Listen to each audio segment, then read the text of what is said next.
Started doing my own research on this and discovered that for myself. I actually let go of my real estate agent, but if you listen to this, just know I still love you, girl.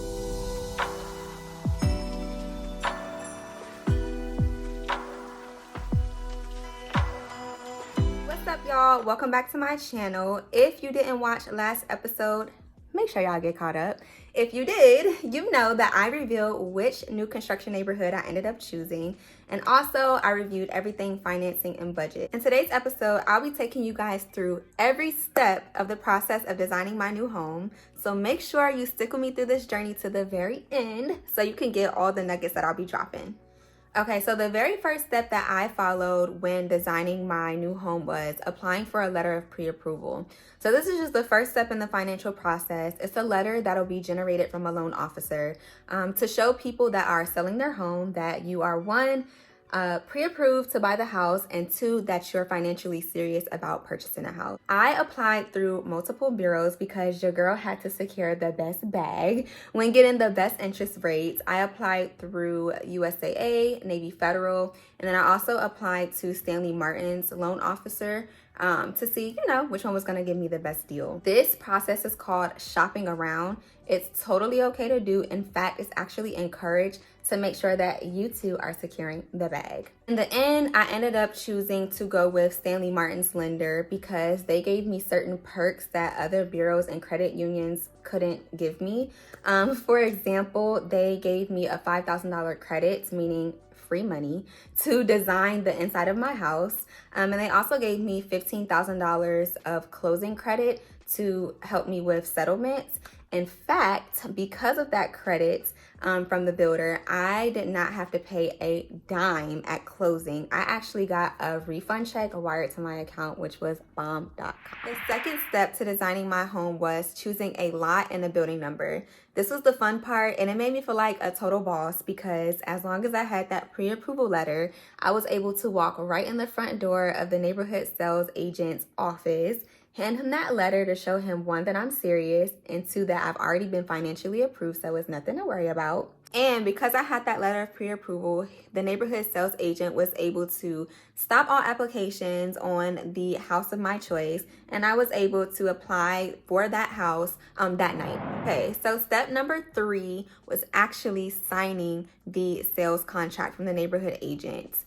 Y'all, I'm not even about to cap to you and make it seem like it was super easy, because if you watched my previous episodes, you saw that I represented myself and let go of my real estate agent out of love, of course. But yeah, the sales contract was super long. It was 45 pages. 45 dreading pages. Me and my boyfriend literally stayed up to 1 a.m. that morning going through the contract with a highlighter, a pen. I wrote down a whole bunch of questions to follow up and ask the neighborhood sales agent about, because remember, they basically serve as a real estate agent in your home building process. And he was actually super knowledgeable, super nice, as he should be, and he made me feel super comfortable. So if you choose to go down this route, make sure that you are marking that sales contract up with a highlighter and a pen, jotting down every question that you may have, and do not sign your name anywhere until you feel 100% comfortable, like I did. So my next step was submitting my earnest money deposit. This is just a deposit made to the seller to prove as a buyer you're serious about going through with the purchase of the home and that you're not going to withdraw. Just a small note. So because of my veteran status, I was eligible for the American Hero Act when building my house. So I had the opportunity to pay my earnest money deposit in 2 installments over a 90-day time period. If you are a civilian, just keep in mind that you will more than likely have to pay that earnest money deposit up front. My next step was super exciting. It was signing up for my design center appointments. It was 2 parts to this. The very first part was my virtual appointment with the technology team to let them know, A, if I wanted any pre-wires for my home security system, which I didn't because I have Vivint and everything is Wi-Fi. And then also to let them know if I wanted any outlets in the house heightened within the wall, which I opted for because I knew that throughout my house, I did want to mount my TVs. The second step to this was my in-person 3.5 hour long design center appointment where I picked out everything from my garage door opener to carpet in the house to opting to have hardwood floors downstairs to the bathrooms, y'all. It was so exciting. I'll insert a couple of clips now just to kind of walk you through what the design center kind of looks like and what your agent will ask you when you get there. Faucet here, okay? So all the faucets are Kohler brand, they all have pull-out sprays in the handle. This is included. These are going to be your upgrades, okay? So these also pull down. We cut the cords because they're on our board, okay? So you can do this one here. This is gonna be, top of my head, $115. So the Love One carpet comes in these collections here, okay? These are just to show you styles and textures. These come in multiple colors, okay? So we have kind of a standardized cup aisle style here, okay? We have this one that kind of gives you a two-tone. This is one of those populars on Level One, okay?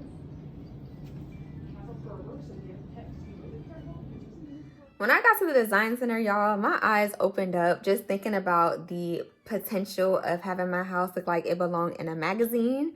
However, if you watched my last episode, you know that I strongly tried to stick to my budget. So there were certain things that I opted in and opted out of. With that said, I personally knew going into the design center that it was certain things I could give a little on and certain things that I was not giving on. For example, I did end up upgrading my whole first floor from carpet to hardwood floors, as well as upstairs in the hallways, because I personally don't like carpet in high traffic areas. It gets dirty, etc. I also upgraded to have hanging pendant lights over my island in my kitchen, along with a upgraded backsplash in my kitchen, as well as upgrading my bathroom. Okay, so now I will play a quick clip when I was actually at the design center to kind of run you guys through step by step of my upgrades and things that came standard. So I'll play that now. Standard bathroom floor in the guest bathroom. Standard shower tile in the guest bathroom and master bathroom. Upgraded floor in the master bathroom. 8-vein marble for the countertops in the bathrooms. This comes standard in the shower. This is the cabinetry throughout the house. The backsplash in the kitchen. White quartz in the kitchen. Hardwood floors throughout the entire first floor and upstairs hallway.